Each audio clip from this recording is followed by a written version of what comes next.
Naim. Assalamualaikum warahmatullahi wabarakatuh. Waalaikumsalam warahmatullahi wabarakatuh. A'udzu billahi minasy syaithanir rajim. Bismillahirrahmanirrahim. Lewat.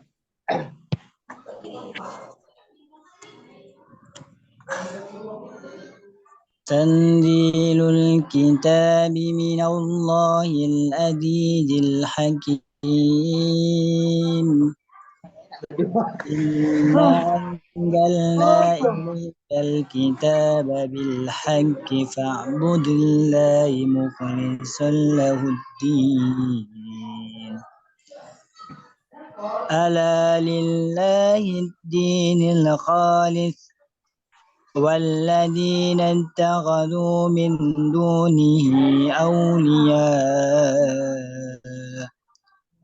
ما نعبدهم إلا ليقربنا إلى الله زلفى إن الله يحكم بينهم فيما هم فيه يختلفون إن الله لا يهدي من هو كاذب كفار لو أراد الله أن يتخذ ولدا واصطفى ممن يخلق ما يشاء سبحانه والله واحد قهار خلق السماوات والأرض بالحق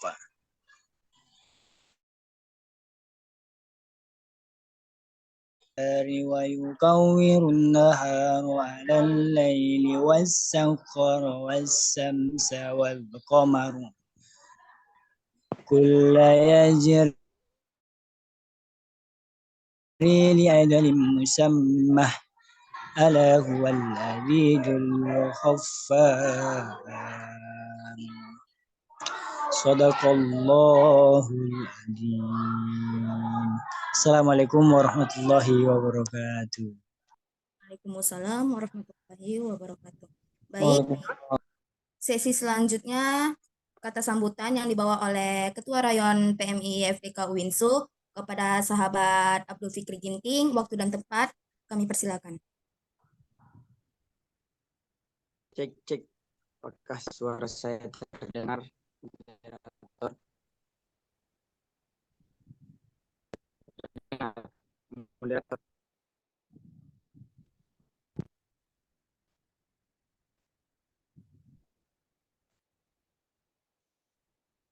Cek. Benar yang suara. Halo. Dengar tuh. Terdengar saya. Bismillahirrahmanirrahim. Assalamualaikum warahmatullahi wabarakatuh. Waalaikumsalam warahmatullahi wabarakatuh. Alhamdulillahi rabbil alamin. Bihi nasta'in wa ala umuri dunya waddin amma ba'd. Marilah kita panjatkan kehadirat Allah Subhanahu wa taala yang mana telah memberikan kepada kita nikmat kesehatan dan nikmat kesempatan sehingga kita dapat melaksanakan kegiatan kajian rutin intelektual dengan tema manajemen keanggotaan komunitas dengan pemateri sahabat Arbijul MSOS yang merupakan majelis pembina rayon dan juga merupakan founder Titah Konsil. Baik, salawat bertangkaikan salam telah sama-sama kita sanjung tinggikan pada baginda besar Nabi Muhammad sallallahu alaihi wasallam, mana telah memberikan kepada kita banyak nikmat, di antaranya nikmat kesehatan dan nikmat kesempatan sehingga kita dapat berkumpul melalui Zoom meeting ini. Baik, yang saya hormati ada di sini pemateri, ada di sini narasumber kita sahabat Arbijul Amesos yang juga merupakan jelis pembina rayon dan juga merupakan founder Kansil. Dan begitu juga yang terhormat ada di sini Ketua Kopri PMI Fakultas Dakwah dan Komunikasi, dan begitu juga yang saya banggakan sahabat-sahabati seperjuangan. Baik sahabat-sahabati sekalian, jadi perlu disampaikan bahwa walaupun kita di suasana liburan, UIN dalam keadaan libur, harapannya kepada sahabat-sahabati sekalian tidak mengukur semangat, tidak mengalahkan semangat kita bersama untuk tetap melakukan kegiatan-kegiatan wadah pergerakan mahasiswa Islam Indonesia, khususnya Rayon Fakultas Dakwah dan Komunikasi. Jadi utamanya harapannya kepada seluruh pengurus, khususnya kepada peserta, bahwa ketika ada kegiatan-kegiatan, mari sama-sama kita ramaikan. Jadi sahabat-sahabati sekalian, harapannya mari sama-sama kita dengarkan penyampaian materi nantinya yang disampaikan oleh narasumber kita. Dicatat hal-hal yang perlu dicatat poin-poin penting, dan lebih bagusnya bahwa kita pertanyakan apa yang disampaikan oleh narasumber nantinya. Tidak memperpanjang kalam, demikian yang dapat saya sampaikan. Wassalamualaikum warahmatullahi wabarakatuh. Waalaikumsalam warahmatullahi wabarakatuh.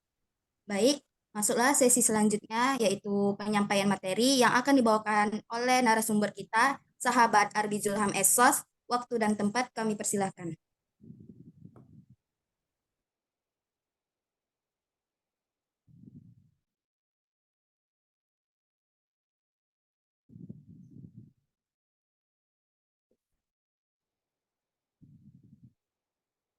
Oke, baik. Bismillah, assalamualaikum warahmatullahi wabarakatuh. Waalaikumsalam Waalaikumsalam warahmatullahi wabarakatuh.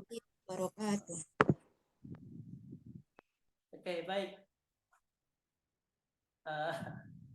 Terima kasih seluruhnya sahabat-sahabat dari PMI maupun yang dari selain PMI. Jadi ini apa namanya? Diskusi kali ini memang secara khusus gitu ya, secara khusus berkolaborasi dengan Rayon PMI Dakwah. Namun kita juga membuka kesempatan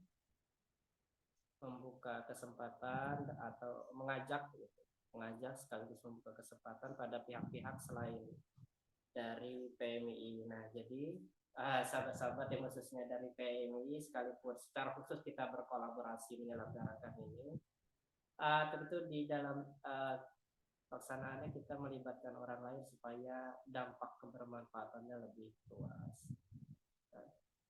Ini terhormat Ketua Rayon dan Ketua Kopri Rayon Dakwah yang telah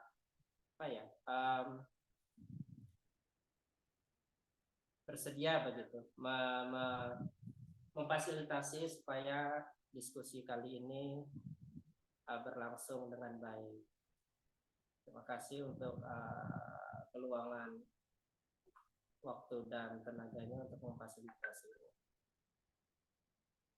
Baik sahabat-sahabat, kali ini kita coba akan diskusikan seperti yang sudah disampaikan Ibu moderator tadi. Siapa ya namanya, lupa ini. Indah atau siapa? Iya Bang, Indah. Indah ya. Yang udah disampaikan Indah tadi, kita kali ini mau diskusikan terkait manajemen keanggotaan komunitas. Nah, jadi harapannya kelas kali ini karena memang berkaitan langsung dengan kita yang teman-teman yang aktif berorganisasi atau aktif di komunitas, baik itu organisasi mahasiswa maupun organisasi yang fokus pada isu-isu tertentu. Kami kira ini menjadi perlu kita diskusikan sama-sama bagaimana sih sebenarnya memanajemen anggota kita atau relawan kita. Sebelumnya, ini tombol. Oh, sorry.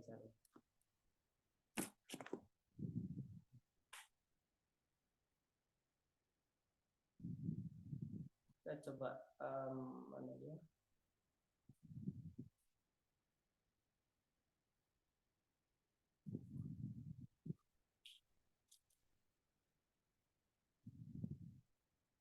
Udah tampil?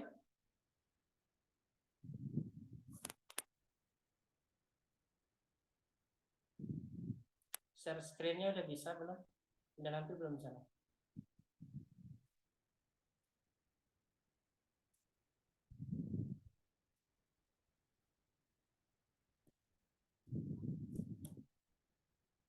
Sudah terlihat Bang. Udah bang, udah bang. Udah bang, udah. Oke. Nah, jadi sahabat-sahabat, topik kita kali ini ialah manajemen kerelawanan. Nah, kok beda sama topik yang disampaikan moderator tadi? Nah, kita coba nanti ulas sedikit. Nah, ini perkenalkan. Mungkin ada yang baru ketemu gitu, belum pernah ketemu langsung. Sekalinya ketemu juga dari Zoom gitu. Jadi pertemuan pertama, perkenalkan saya Arbi Zulham begitu. Ya sebagai penggiat literasi dan sudah mencoba untuk menginisiasi beberapa program begitu ya, sudah menginisiasi beberapa program baik berbentuk komunitas maupun hanya gerakan, mulai dari relawan dari internet baik Sumatera Utara, kemudian suaranya masih jelas ya?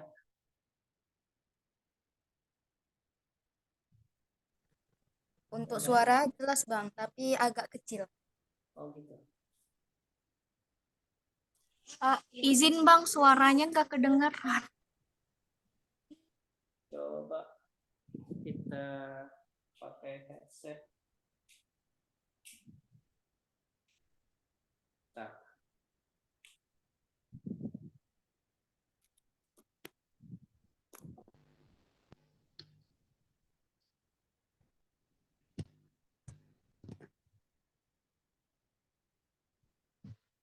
Ini masih. Sudah jelas Bang. Ini udah jelas belum? Sudah Bang. Nah, ini memang lebih bagus kayak gini. Oke, jelas ya?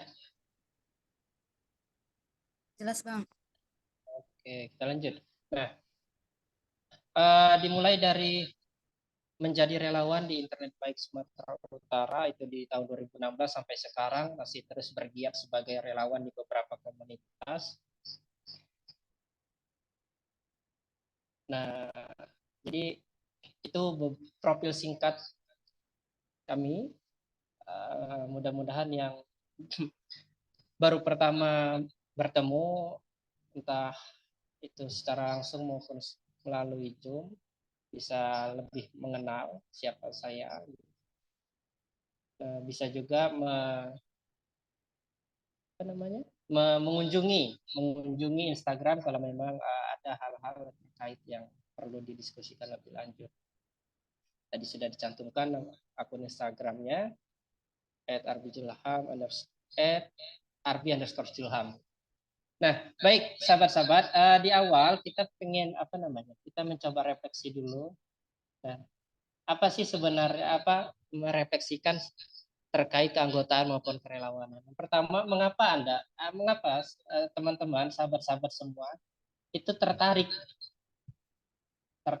atau berminat atau berkeinginan menjadi anggota atau relawan di organisasi atau komunitas yang sekarang sedang diikuti.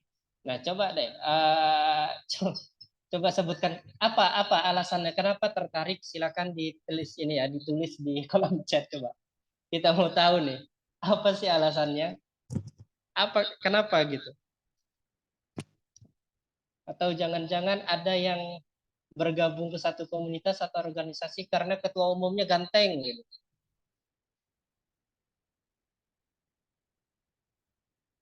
Ayo, coba dituliskan di kolom chat kenapa gitu.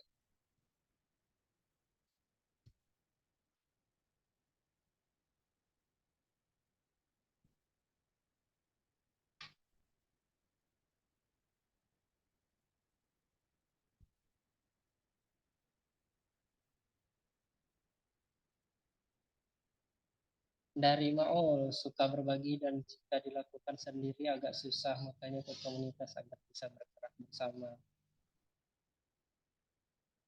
Suka berbagi dan jika itu dilakukan sendiri agak susah. Nah, berarti nggak susah-susah amat. Dia masih agak susah tapi belum susah-susah amat. Makanya ikut komunitas agar bisa bergerak bersama. Jadi memang ibarat pepatah, ringan sama dijinjing, berat sama dipikul gitu ya. Indah ini kayak bacain ya, kayak baca komen waktu live IG dari Indah Ardianti. Alasannya karena cocok dengan diri sendiri, Bang. Karena kalau suatu organisasi nggak cocok dengan diri sendiri, pasti niat itu kurang adanya. Indah ini Indah yang moderator. Iya, Bang. Cocoknya kayak apa, Indah? Kayak mana ya, Bang? Kayaknya terlalu umum cocok ini. Cocoknya kayak apa? Kayak cocok aja gitu, Bang, sama misalnya PMI ini kan. Karena merasa karakter diri itu ada di sini, kayak mau jadi pemimpin gitu ya kan. Jadi kan cocok gitu, Bang. Ada juga kan misalnya kita mau masuk LDK. LDK itu kan bisa pemimpin juga, tapi kan itu lebih dalam keagamaannya gitu kan, Bang. Jadi kan itu suatu niat yang memang cocok dengan diri sendiri begitu. Jadi apa namanya? Pengen yang nuansanya lebih umum ya. Kalau LDK kayaknya terlalu kental keagamaannya gitu. Begitulah kira-kiranya, Bang. Oke, siapa lagi? Coba. Ketua umumnya dulu nih, mana ketua umumnya? Kenapa mau? Mana ketua umum? Speaker ini mana ketuanya? Anda Fikri, Rayon, ketua Rayon.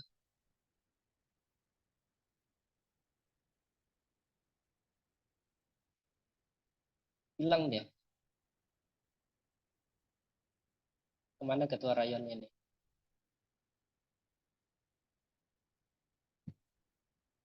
Nah, yang kedua, nanti kita kalau balik dikit tembak tuh ketua Rayon itu. Yang kedua, apa yang membuat Anda bisa bertahan di komunitas? Nah, Indah apa yang kira-kira membuat Indah? Udah tadi alasan mau gabung karena ada kecocokan. Terus apa yang bisa membuat Indah terus bertahan di sana? Adalah nggak usah lagi lah pindah-pindah, udah sini aja. Ya karena teman-temannya merangkul, Bang. Ada juga kan ketika cocok dengan diri sendiri tapi teman-temannya tidak merangkul, kita bakalan tidak jalan gitu kan, Bang. Tapi di dalam PMI ini saya merasa teman-teman itu merangkul. Ayo ada acara. Jadi kayak dirangkul gitulah, Bang, makanya bertahan. Ini mirip-mirip kayak yang disebut apa tadi? Yang disebut Maul nih. Enak kalau bergerak rame-rame itu enak. Lebih mudah, lebih apa namanya? Lebih sedap lah bergerak rame-rame negara. Kayaknya udah balik tadi ketua Rayon. Ketua Rayon. Ya bang, kata Indah tadi merangkul. Maksudnya itu aku tadi tuh bang. Tapi malu dia bilangnya. Saya sih kalau kata-kata Warayan nih, saya simpel aja bang, memperluas cara berpikir dan memperluas relasi. Agak ini di sini layarnya agak goyang-goyang kayak susah sinyal. Ketua Itu Kopri dulu bang, tanya bang. Ketua Kopri bang. kenapa? Mana ketua Kopri coba?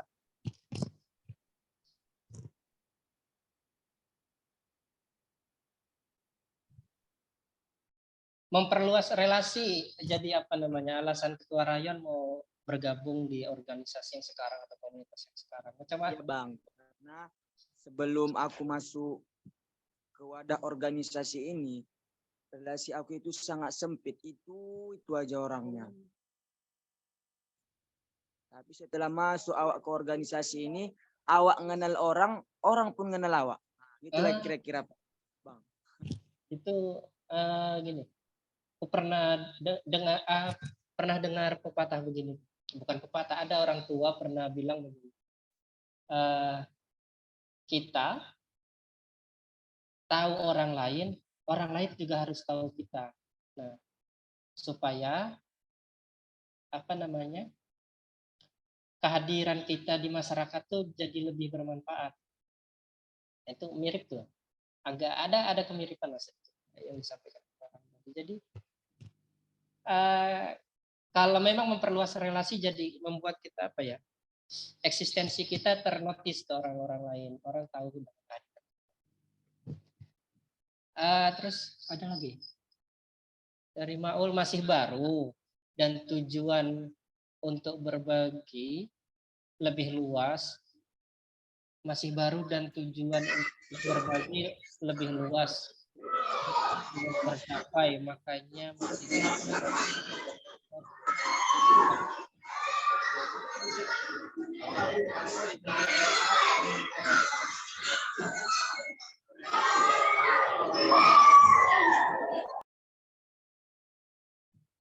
dan kawan-kawannya juga asik, juga memperluas pertemanan.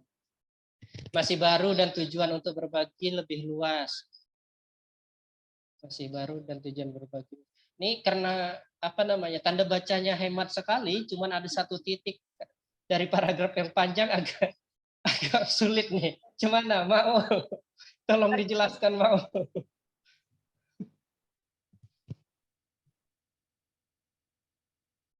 Mana yang ngirimin? Mana Maulnya? Cek. Cek.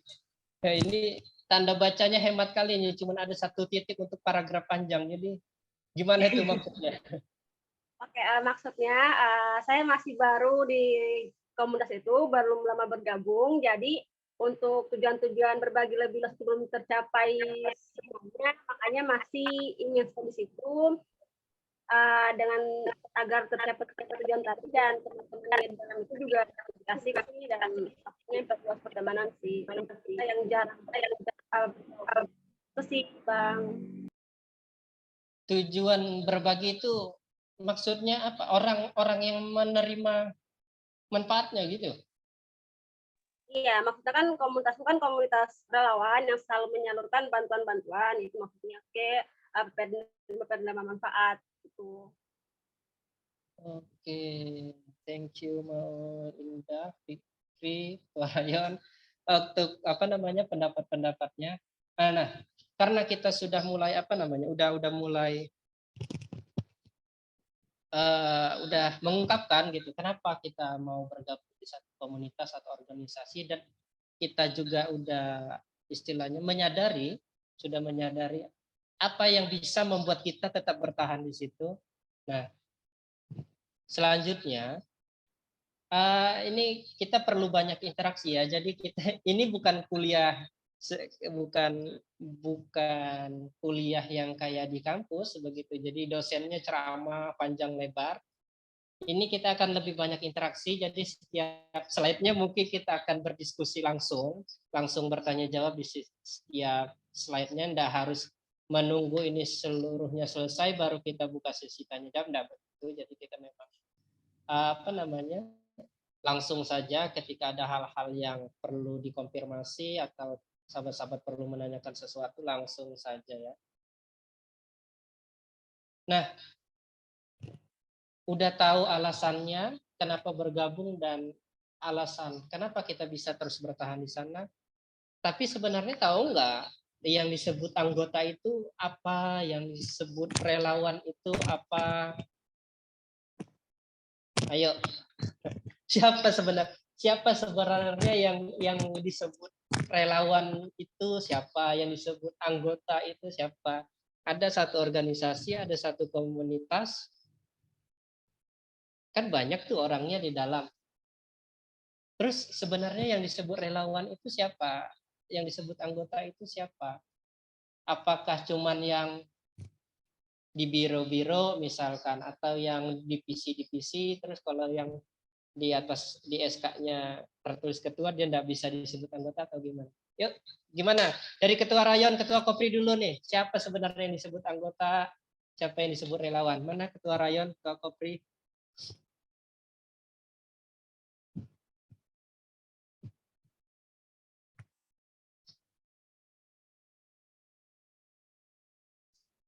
Nah, ketua rayon? Udah itu Bang. Apa? Seseorang yang di bawah Orang naungan. yang di bawah naungan pimpinan. Dialah yang merupakan anggota. Karena kalau di atas pimpinan berarti dia bukan anggota. Iya, bagus. Ini logikanya apa nih? Niru-niru logika Cak Lontong ini. Seseorang yang di bawah naungan pimpinan. Kan benar, kan betul Bang. Kalau dia udah di bawah pimpinan berarti dia anggota. Kan nggak mungkin di atas pimpinan itu anggota. Betul. Oke, yang lain. Siapa lagi? Sok, silakan di kolom chat atau langsung open mic aja. Siapa sebenarnya yang disebut anggota atau relawan itu?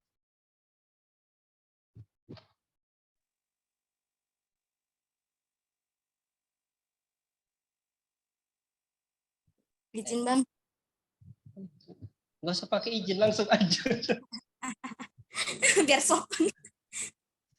Kalau menurut Indah sih Bang, orang-orang yang mau bergerak di dalam organisasi itu yang disebut dengan anggota. Karena walaupun dia misalnya di bawah naungan, tapi dia nggak bergerak, sama aja. Dia kan nggak ada guna apa-apa gitu.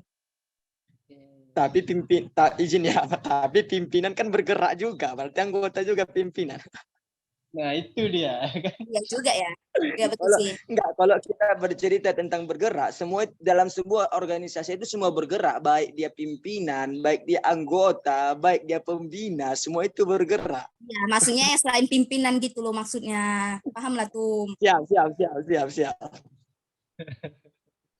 Nah, kan ini antara Indah dan ketua rayon ini agak beda pendapat. Siapa sebenarnya yang disebut anggota ini? Kalau versi ketua rayon tadi kan, kalau pimpinannya bukan anggota. Jadi yang di bawah pimpinan itu semuanya anggota. Sementara kata Indah tadi, selama dia bergerak, ya itu yang disebut anggota. Tidak peduli jabatannya pimpinan kayak Mabindra kayak apa segala macam. Selama dia bergerak ya anggota. Sekalipun ada jabatan ya, kalau dari bahasa Indah tadi, kalau tidak bergerak ya bukan anggota. Ah, Jadi begitu maksud saya Bang. Betul. coba kita cek ya. Oh, ini dari Maul. Kalau kata Maul, anggota komunitas yang disebut gimana? Anggota komunitas, individu yang masuk dalam anggota yang disebut anggota dari komunitas itu adalah individu yang masuk dalam keanggotaan. Sementara relawan, siapapun individu baik dalam keanggotaan maupun orang-orang yang terlibat dalam kegiatan. Oh, jadi kalau anggota ini kalau kata ini kalau versi Mauli dari kalimat ini yang disebut anggota itu kalau dia terregistrasi. Kalau relawan terregistrasi maupun tidak terregistrasi asal terlibat ya relawan. Ya karena kan kadang kalau komunitas kan dalam program kan pasti merekrut orang di luar buat kegiatan biasa gitu. Oh iya benar. Jadi ada kayak rekrutmen khusus kegiatan tertentu. Selesai kegiatan udah enggak lagi gitu ya. Nah, oke, baik. Coba kita cek siapa sebenarnya. Ini kita cek dulu definisi anggota dan relawan itu di mana. Ini kelewatan. Nah, ini definisi anggota. Ini dari apa ya? Kamus Besar Bahasa Indonesia. Menurut KBBI, anggota itu orang atau badan yang menjadi bagian atau masuk dalam satu golongan. Golongannya itu bisa perserikatan, bisa dewan, bisa panitia, dan macam-macam lah, organisasi, komunitas. Jadi yang disebut anggota itu dia tidak terbatas pada sosok individu atau satu orang. Lembaganya itu, komunitasnya itu juga bisa jadi anggota. Di mana contohnya organisasi atau komunitas jadi anggota secara kelembagaan. Contohnya kayak misal ini PMII. PMI itu kan sebuah lembaga. Dia itu salah satu anggota dari Komite Nasional Pemuda Indonesia, KNPI. Jadi KNPI itu banyak anggotanya, ada Pemuda Pancasila, ada HMI, ada PMII, ada Ansor, ada macam-macam. Anggotanya lembaga. Jadi yang disebut anggota itu tidak terbatas pada sosok seseorang atau individu, tapi juga bisa badan, bisa lembaga. Jadi lembaga menjadi anggota dari lembaga tertentu. Ada misalkan komite perlindungan anak, dan ternyata di dalam komite perlindungan anak itu ada yayasan A, ada yayasan B, ada yayasan U. Nah, itu anggota-anggota dari komite. Nanti ada juga yang anggotanya itu berupa orang gitu, berupa orang alias individu, ya itu tadi kayak di komunitas atau di organisasi PMI anggotanya ada Fikri, ada Indah, ada Tri si ketua Kopri. Nah, itu anggotanya. Jadi anggota tidak terbatas hanya pada orang, tapi juga bisa badan atau lembaga. Kemudian relawan. Relawan seseorang yang secara sukarela meluangkan waktunya, tenaganya, pikiran, keahliannya untuk melakukan sesuatu yang berkontribusi positif bagi lingkungan, orang lain, dan kelompok, dan sadar dia nggak akan dapat gaji dari apa yang dia lakukan.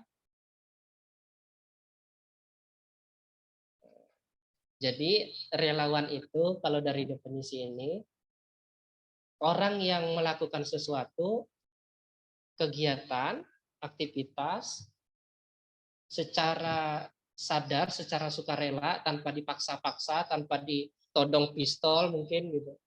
Dia lakukan itu, dan dia tahu yang dia lakukan itu juga nggak akan ada gajinya gitu, nggak dapat upah. Nah, jadi kalau dia mengerjakan sesuatu secara sadar, tapi dia tahu dia akan dapat upah dari situ, itu bukan relawan, itu karyawan. Itu karyawan, orang yang bekerja untuk dapat upah, dapat gaji, dapat upah. Jadi ada istilahnya, ada pamrih gitu.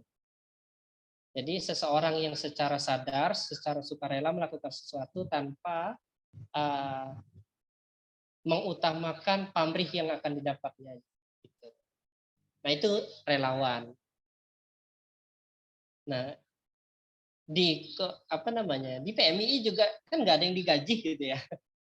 Di PMII juga kan nggak ada yang digaji untuk beraktivitas, untuk melakukan program-program, kan nggak ada yang digaji. Atau ada yang digaji, Ketua Rayon? Di Rayon udah ada yang dapat gaji? Enggak, Bang, ikhlas hati. Artinya kader-kader PMI itu bisa juga disebut relawan. ya memang tidak ada yang digaji kan, tidak ada yang dapat gaji dari perbuatannya di PMII. Itu apa namanya, definisi dari anggota maupun relawan. Jadi ada kesamaan lah, ada kemiripan. Nah, terus apa rupanya peran pentingnya anggota atau relawan bagi komunitas, bagi organisasi?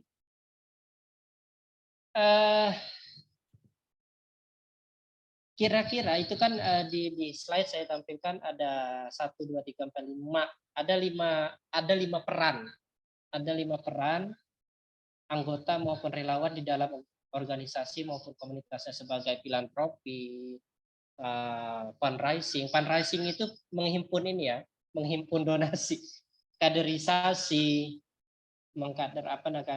mengkaderisasi atau sederhananya melakukan suksesi ideologi ke anggota-anggota yang baru. Peningkatan akuntabilitas komunitas. Jadi supaya dengan adanya anggota atau relawan yang di dalam satu organisasi maupun komunitas itu menjadikan organisasi atau komunitas itu lebih akuntabel, lebih dapat dipertanggungjawabkan. Jadi kalau ada komunitas isinya cuma 1 orang, organisasi isinya 1 orang, itu cemana kita mencari pertanggungjawaban dari aktivitas-aktivitas yang dikerjakan, itu agak susah. Memvalidasi kegiatannya agak susah. Jadi semakin berperan aktif anggota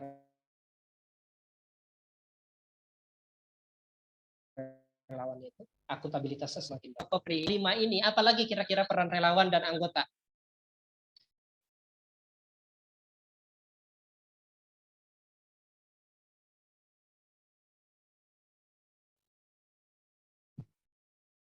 Enggak ada suaranya. Masih di mute. Gimana Bang? Selain yang 5 itu, apalagi kira-kira peran anggota di organisasi?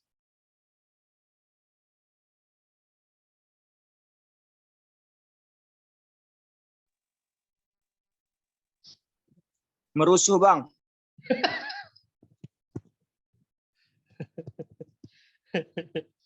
Merusuh.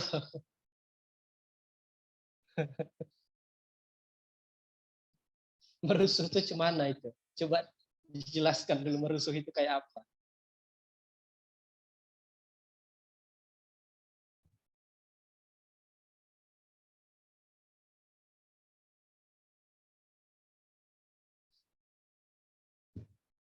Ini kalau kata Maul, tim ADM, sekretariatan. Nah itu, tim ADM itu kan ada anggota yang difungsikan sebagai tim administrasi di satu komunitas atau relawan atau organisasi. Itu nanti impact-nya atau dampaknya ya peningkatan akuntabilitas.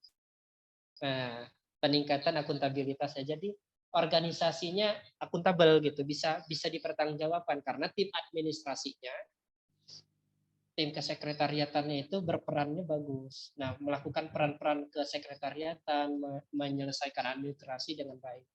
Sehingga komunitas atau organisasinya mengalami peningkatan akuntabilitas. Tuh. Selanjutnya, kamu jalan. Nah, itu tadi peran-perannya. Terus gimana Gimana cara agar anggota atau relawan itu bertahan lama di dalam komunitas atau organisasi? Fikri. Saya Bang. Aku aja kena Bang ya. Karena selama jadi ketua rayon, berapa lama itu anggota-anggota bisa bertahan?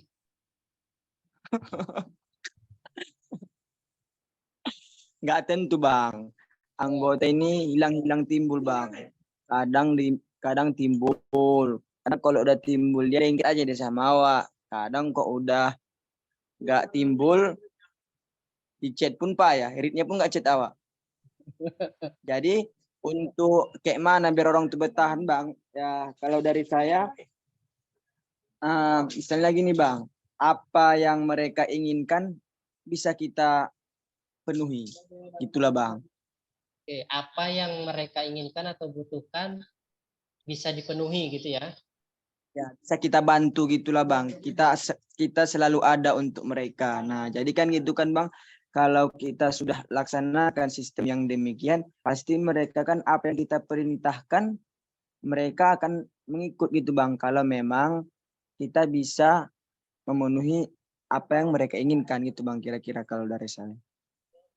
Itu apa menurut Fikri itu ya cara supaya mereka ini bisa bertahan lama gitu ya. Iya bang. Nah, apa namanya? Bentuk kata Maul bentuk bonding tim yang lebih baik dari awal. Kira-kira mulai anggotamu itu Fik, misalkan masuk dia tanggal 1 Januari. Dia bisa bertahan sampai bulan berapa lah itu? Itu tergantung bang. Bisa sampai bulan berapa? Ya. Rata-rata sampai berapa bulan? Rata-rata kalau yang 2 bulan gitulah bang paling keras. Jadi Maksudnya keaktifannya ya bang, 2 bulan aktif, habis itu memang masih ada dia di situ, tapi hilang-hilang timbul. Kadang kegiatan ini hadir, nah besoknya nggak hadir, hadir nggak hadir, tergantung mood dia bang.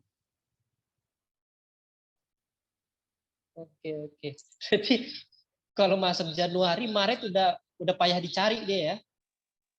Udah bang, udah hilang-hilang timbul lah. Yang inilah alasannya, yang inilah alasannya. Oke. Coba kita ini ya, kita lihat apa rangkaian cara atau step-step yang bisa kita kerjakan supaya itu tadi, supaya mereka bertahannya nggak cuma 2 bulan aktifnya, tapi lebih lama. Nah, ini mulai menerapkan fungsi-fungsi manajemennya itu tadi di tahapan-tahapan ini ada tahapan 1, 2, 3 dan seterusnya. Nah, pertama ini pastilah semua komunitas, semua organisasi melakukan ini. Rekrutmen. Nah, rekrutmen. Jadi di proses yang pertama ini, proses pengrekrutan, penerimaan anggota atau relawan baru ini harus jelas. Ada dua hal yang mesti jelas gitu. Ada 2 hal yang mesti kita clear, jelas di proses pertama ini atau di proses rekrutmen. Pertama, kita butuh orang atau anggota relawan atau anggota itu yang seperti apa. Jadi enggak semua manusia kita terima gitu. Enggak semuanya kita terima. Enggak asal mau, ayo masuk, kau mau masuk, enggak begitu.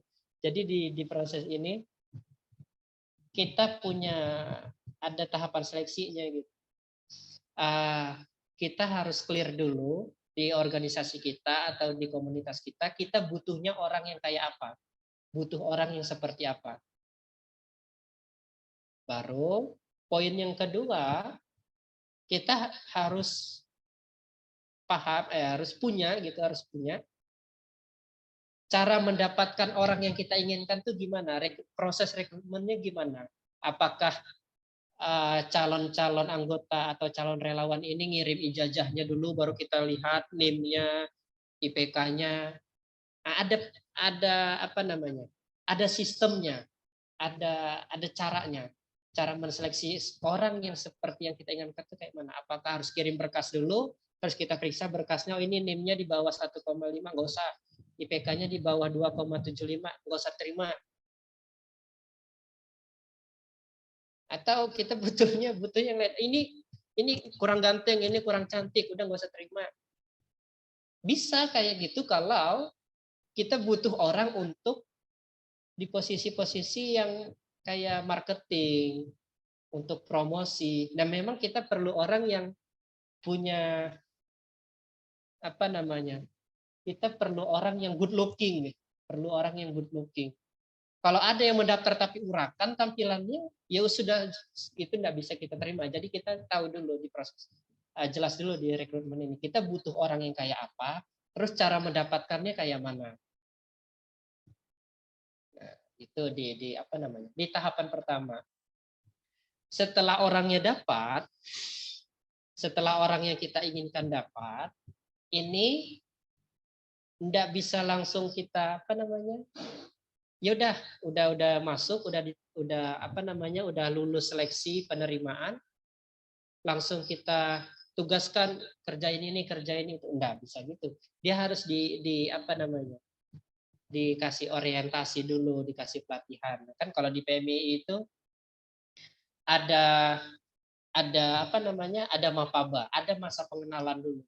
Jadi diorientasi dulu orang-orang yang baru masuk itu, yang mendaftar itu, yang sudah selesai apa lulus seleksi tahap awal itu diorientasikan dulu, dikasih masa pengenalan dulu. Organisasi kita itu gerakannya gini loh, komunitas kita itu tujuannya ini, gerakannya ini, cara bekerjanya seperti ini dan seperti itu. Nah, itu jelas. Nah, di orientasi dan pelatihan ini juga ada beberapa poin yang nggak boleh luput dari proses perencanaannya. Materi atau apa namanya, materi yang mau kita sampaikan ke anggota baru ini apa? Oh, untuk anggota baru, materi yang harus saya kasihkan, misal saya jelaskan ke anggota baru, ya pertama nilai-nilai dasar dari organisasinya apa, tujuannya apa. Nah, berarti materi. Apa saja materi orientasinya harus jelas, harus itu clear, nggak boleh apa namanya, sedapatnya. Nggak boleh itu sedapatnya. Dia harus punya pakem, harus punya, ibaratnya punya kurikulum gitu. Harus ada kurikulumnya, nggak boleh sedapatnya. Teringat cara bikin caption yang baik di IG, terus itu diajarkan disampaikan ke anggota baru. Teringat cara ngidupkan mobil yang baik dan benar, itu langsung nggak gitu, nggak sedapatnya. Jadi harus ada. Nah, sudah dia kenal dengan baik organisasi atau komunitas yang dimasukinya, baru di training atau dikasih pelatihan. Tadi kan di awal udah jelas, kita butuhnya orang, kita harus tahu kita cari orang ini untuk apa. Misalkan untuk bagian marketing gitu. Berarti materi pelatihannya ya pelatihan marketing. Kalau kita rekrut orang untuk marketing, jangan dikasih pelatihan bertempur, angkat senjata, tidak nyambung, gitu kan. Atau kita kebutuhannya untuk marketing, untuk menjelaskan organisasi kita keluar, tapi pelatihan yang dikasih, pelatihan cara memperbaiki laptop rusak, tidak nyambung. Jadi harus jelas. Pelatihan yang dibutuhkan itu untuk mencapai tujuan-tujuan organisasi apa. Baru waktunya nah itu. Jadi dari rekrutmen, selesai tahapan rekrutmen, penerimaan anggota baru, bergeser ke tahapan berikutnya, memberikan orientasi dan pelatihan. Jadi setelah anggota atau relawan yang baru ini tadi sudah kenal organisasi dan komunitas yang dimasukinya, kemudian udah ada keterampilan atau skill dasarnya, baru dikasih tugas.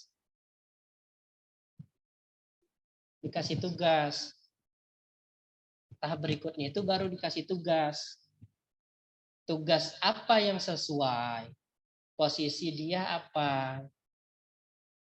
Nah, ketika diorientasi, kalau di PMI kan ada mapaba, selama proses itu kita lihat ternyata si kader baru ini, si anggota baru ini, dia terampilnya menggambar. Ya udah, berarti seluruh kebutuhan desain poster organisasi tugaskan ke dia gitu. Itu yang jadi keahlian dia. Jangan diminta untuk jadi MC, jadi moderator, karena nanti juga nggak akan maksimal. Jadi penugasannya harus sesuai. Dia mau kasih tugas apa, porsinya apa. Jadi tepat begitu. Dari hasil orientasi, dari hasil pelatihan kita tahu anggota kita si A ini keterampilannya di menggambar, di membuat desain, ya udah di sana diterapkan. Jadi kalau mau buat kegiatan butuh poster, butuh bahan-bahan publikasi. Nah, orang-orang yang kayak gitu yang harusnya dapat tugas mengerjakan itu. Jangan orang-orang ini karena dia dekat misalkan dengan ketua rayon atau karena dia terlihat sering hadir di beberapa aktivitas organisasi, di kegiatan organisasi, ya udahlah jadi MC ya, jadi moderator ya, jadi enggak bisa. Itu enggak bisa begitu memberikan tugas. Itu nanti jadi anggota baru ini kalau diperlakukan kayak gitu, itu tadi yang membuat di bulan ketiga, di bulan kedua, bulan ketiga dia udah hilang timbul. Karena dia mengerjakan sesuatu yang tidak sesuai porsi dia, tidak sesuai keterampilan dia. Jadi tidak nyaman. Kalau kata Ketua Ryan tadi kan di awal, orang supaya bisa anggota itu bisa bertahan lama, aktif terus di organisasi, ya dibuat nyaman. Nah, salah satu cara membuat nyamannya itu ya dikasih tugas, dikasih penugasan yang sesuai dengan keterampilan dan keahlian dia. Nah, di tahapan terakhir, kalau dia sudah mengasih tugas, udah dikasih tugas, tugasnya udah selesai, diapresiasi, diakuin, jangan pula karena kita ketua gitu, yang mengerjakan divisi media dan komunikasi, misalkan buat posternya bagus, dipuji orang. Oh iya, itu karyaku begini begitu. Enggak gitu juga. Ya sebut aja. Ya itu memang itu poster organisasi kami yang baik dan benar itu yang ngerjakan si Fulan. Diakui aja kalau itu memang kerjaan dia. Diakuin, diapresiasi. Jangan dosa sungkan gitu. Nah, karena banyak nanti kalau kita sulit memberikan apresiasi, pelit mengakui karya orang lain, pelit mengakui kehebatan orang lain, mengakui keterampilan anggota kita, relawan kita, dia akan merasa tidak dihargai, tidak dihargai di komunitasnya sendiri, di organisasinya sendiri. Pelan tapi pasti dia pasti hilang. Pelan tapi pasti. Bulan pertama cuman hadir di kegiatan 2 kali, bulan ketiga 1 kali, bulan keempat dah hilang terus. Enggak merasa dihargai kan? Enggak merasa diapresiasi, enggak merasa dihargai. Ngerjain A, B, C, D, E, B enggak diapresiasi. Kan dia merasa percuma melakukan itu. Nah, itu tahapan yang keempat supaya atau agar anggota atau relawan di komunitas di organisasi kita itu bisa long stay gitu. Dia bertahan dalam waktu lama, aktif terus di tiap bulannya, di setiap aktivitas, di setiap kegiatan per bulannya dia aktif terus.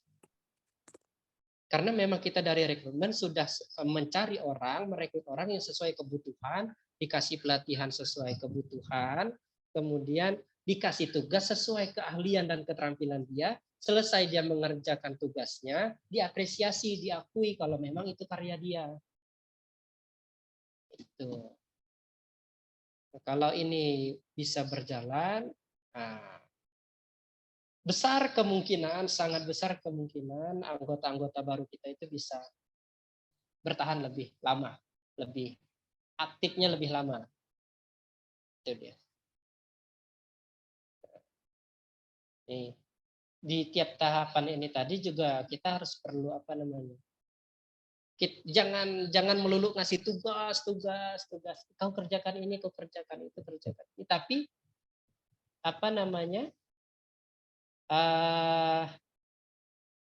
keahlian dia nggak dikembangkan gitu. Dia bisa, misalkan tadi kan contohnya yang dibuat, dia punya keterampilan buat desain grafis, buat desain poster gitu. Organisasi tempat dia berada itu, komunitas dia berada itu, hendak menyediakan pelatihan-pelatihan atau ruang-ruang pengembangan diri. Misal pengembangan diri atau pengembangan keterampilannya kayak apa? Dia kan sudah jelas bisa menggambar begitu, bisa membuat desain. Idealnya organisasi atau komunitas mampu memfasilitasi anggotanya itu yang pandai menggambar tadi, mengajar, memfasilitasi atau menyediakan pelatihan kayak mana cara menjualnya. Nah, kayak mana cara menjual karya dia ini, kayak mana menawarkan. Nah, jadi ada pengembangan diri yang disediakan atau difasilitasi sama organisasi. Oh, kau bisa ini ya, kau bisa MC ya, kau bisa. Oh, ada anggota kita ternyata bisa nge-MC, public speaking-nya bagus, keren. Ya udah, perlu organisasi memprogramkan aktivitas pelatihan public speaking yang spesifik, yang bisa meningkatkan keterampilan public speaking-nya. Misalkan jadi MC wedding, MC pernikahan. Jadi keterampilan public speaking dari anggota kita tadi bisa berkembang secara spesifik, terarah, untuk jadi MC. Setelahnya dia bisa dapat job, terus dapat penghidupan dari sana. Kalau ini dilakukan, maka biasanya anggota yang mendapatkan fasilitas kayak gitu, dia akan merasa punya sesuatu, punya semacam hutang budi lah gitu ke organisasi, karena ada pencapaian-pencapaian di dalam perjalanan hidup dia yang itu disebabkan oleh organisasi tempat dia bergabung dulu. Dia bisa jadi jadi MC wedding terkenal seprovinsi karena dilatih oleh organisasi dia, dilatih oleh komunitas dia, dikenalkan sama IO atau WO, wedding organization yang terkenal, sehingga dia punya karir di sana. Orang yang seperti ini, anggota yang merasakan ini akan punya rasa semacam hutang budi, sehingga dia tidak akan mudah untuk meninggalkan organisasinya. Itu didukung perkembangannya, difasilitasi, didukung perkembangannya. Difasilitasi ini maksudnya bukan dibiayai dia ya, bukan biayai hidupnya, tapi pengembangan skillnya yang kita ciptakan ruangnya, organisasi ciptakan ruangnya. Yang berikutnya, jejaring dan kerjasamanya itu, misal kayak apa tadi namanya, contoh si desainer grafis atau public speaker, misalkan ketua rayon kenal beberapa WO, wedding organizer, terus kenal beberapa perusahaan periklanan. Perusahaan periklanan butuh desainer grafis yang handal. Tapi nggak dikenalkan sama anggotanya. Padahal ada anggotanya yang jago bikin desain, jago bikin poster segala macam. Nggak dikenalkan. Jejaringnya ditutup, jejaringnya dibatasi cuma pada lingkup pimpinan, lingkup ketua-ketua aja. Ini juga membuat anggota tidak bisa bertahan lama di organisasi karena tidak ada ruang-ruang pengembangan diri, tidak ada ruang dia bisa berelasi lebih luas, tidak ada kesempatan dia bisa mengenal relasi. Dia jago desain grafis tapi nggak dikenalkan dengan kenalan ketua yang punya perusahaan periklanan yang butuh desain. Akhirnya dia tidak bisa berkarir, mandek di situ doang. Cuman sebatas ngerjain poster organisasi aja, buat spanduk organisasi aja. Dia mandek di situ. Kalau ada organisasi yang nawarin kesempatan dia bisa berkembang, nah saya yakin bergeser itu dia. Bergeser ke organisasi lain. Nah, itu tahapan-tahapan yang perlu dilakukan oleh komunitas atau organisasi untuk menjaga atau memastikan relawan atau anggotanya bisa bertahan lebih lama di organisasinya, di komunitasnya, enggak pindah-pindah gitu. Stay di situ, terus berproses di situ, terus bersama di sana. Ya, tahapannya ada rekrutmen, orientasi dan pelatihan, penugasan dan pengakuan atau penghargaan atas karya-karya. Itu. Selanjutnya, nah ini apa namanya? Beberapa tahapan untuk merawat semangat anggota atau relawan kita. Nah, jadi tahapannya ada membangun interaksi positif, belajar dan bertumbuh bersama, tanamkan kepercayaan, kelola. Nah ini di poin kedua tuh belajar dan bertumbuh bersama tadi seperti yang dijelaskan di slide sebelumnya. Ciptakan ruang-ruang belajar, ciptakan ruang fasilitasi yang mereka bisa bertumbuh. Dia punya bakat apa, itu terfasilitasi untuk berkembang. Kalau itu tidak bisa didapatkannya di organisasi yang sekarang dia berada, besar kemungkinan dia jadi bosan terus berpindah ke organisasi lain, ke tempat lain. Nah, itu beberapa beberapa tahapan yang bisa kita implementasikan untuk merawat atau menjaga anggota dan relawan kita tetap eksis di dalam organisasi yang sekarang, tetap bertahan, tetap bersemangat. Itu beberapa tahapannya yang perlu diperhatikan dari tahapan awal yaitu rekrutmen sampai akhirnya memberikan apresiasi terhadap kinerja atau karya-karyanya. Kurasa itu yang bisa kami sharingkan ke sahabat-sahabat semua. Selanjutnya mungkin ini bagaimana moderator selanjutnya ini dari saya cukup ya pemaparan terkait bagaimana sih manajemen untuk merawat keanggotaan dan relawan kita bisa tetap bersemangat dan solid untuk terus bertahan di organisasi atau komunitas yang sekarang. Saya rasa demikian pemaparannya. Terima kasih. Saya kembalikan ke moderator. Baik, terima kasih sahabat Arbi Zulham Esos yang mana telah memberikan materi yang sangat bagus. Dan untuk sahabat dan sahabati yang ingin bertanya, saya persilahkan. Ada sahabat dan sahabat yang ingin bertanya? Saya moderator. Baik. Silakan. Bismillahirrahmanirrahim. Assalamualaikum warahmatullahi wabarakatuh. Sebelumnya saya ucapkan terima kasih banyak kepada narasumber yang telah banyak memberikan ilmu-ilmu yang bermanfaat seputar organisasi.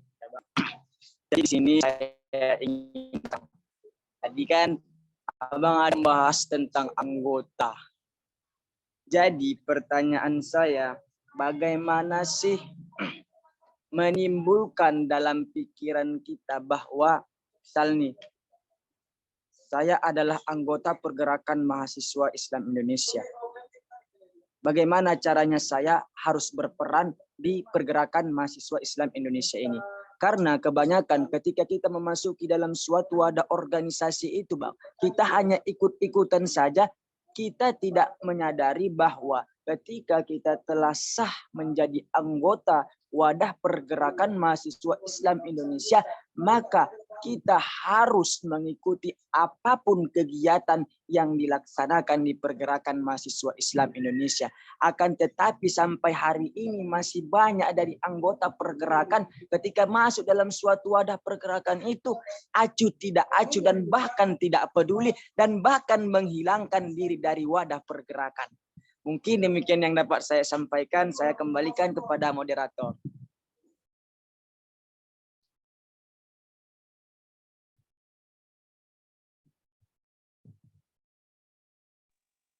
Baik, bagaimana sahabat Arbi? Mau dijawab langsung atau ingin merampung pertanyaan lainnya? Langsung saja.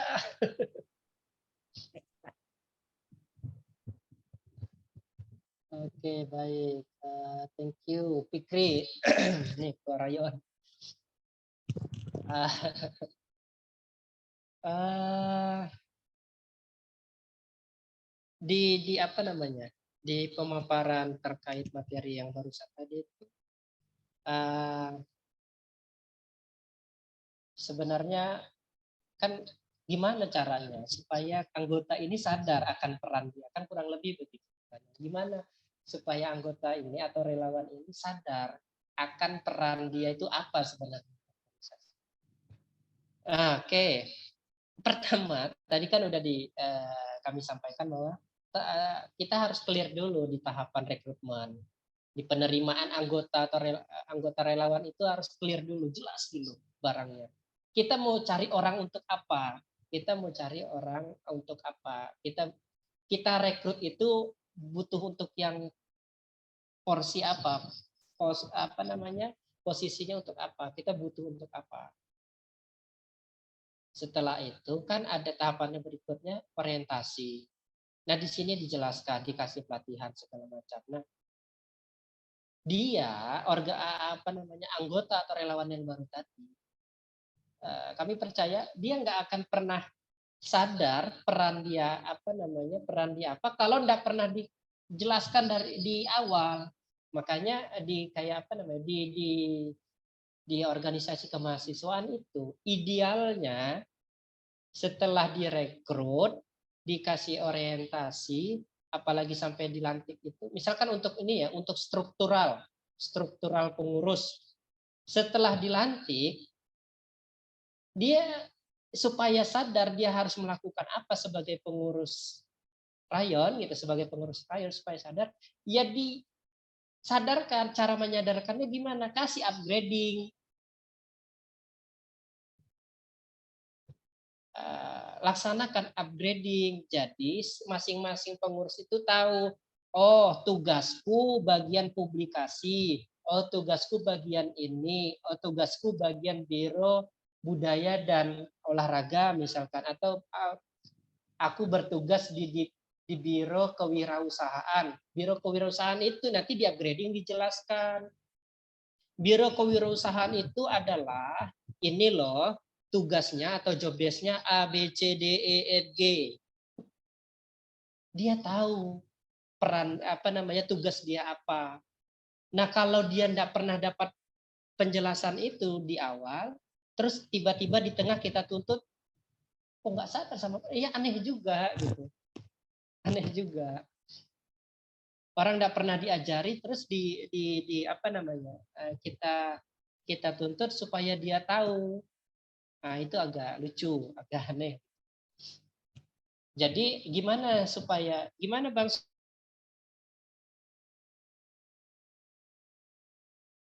supaya anggota cekannya, kalau dia pengurus, dia wajib ikut upgrading kepengurusan. Jadi dia tahu peran dan tupoksi dia itu apa, tugas pokok dan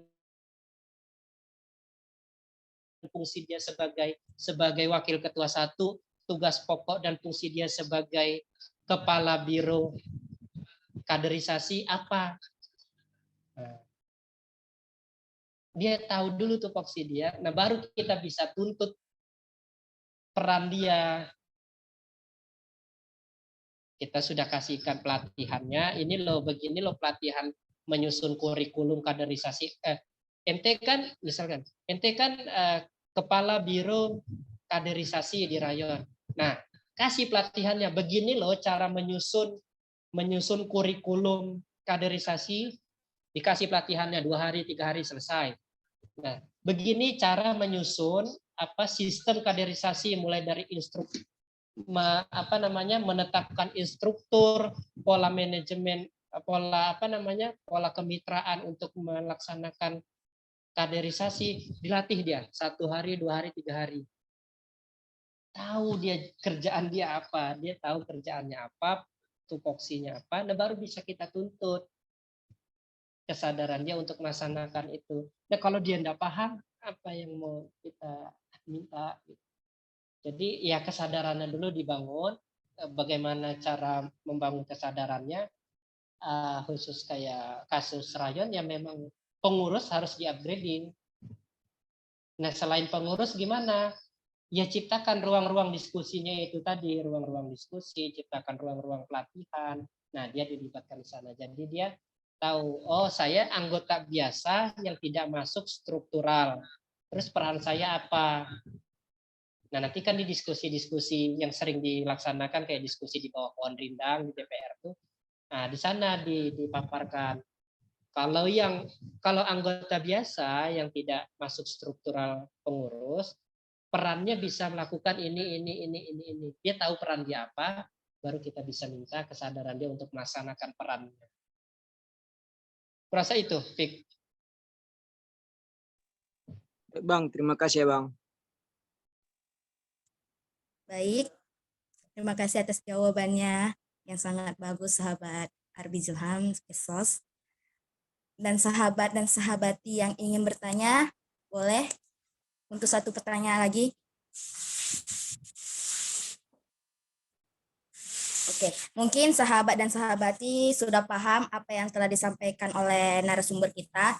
Dan Moderator, ya. mungkin closing statement ya dari narasumber. Oh, boleh. Biar semangat kawan-kawan sekalian ini.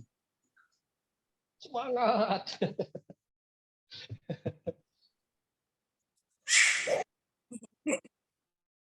Oke, apa ya? Kena tanduk nih sama ketua rayon ya untuk closing statement. Apa ya? Closing statementnya begini, mengutip merujuk dari apa yang disampaikan ketua rayon di awal tadi terkait materi kita untuk kali ini, yaitu manajemen keanggotaan atau kerelawanan. Ya, supaya anggota dan relawan kita nggak hilang, ya dibuat nyaman, dirangkul, dibuat nyaman, difasilitasi ruang bertumbuh dan berkembangnya. Bukan difasilitasi kuliahnya, bukan difasilitasi hidupnya ya, tapi ruang bertumbuh, ruang belajarnya, ruang bertumbuhnya, ruang berkembangnya. Itu yang harusnya difasilitasi oleh organisasi supaya anggota maupun relawan dari organisasi atau komunitas bisa stay lebih lama di organisasi atau komunitas kita.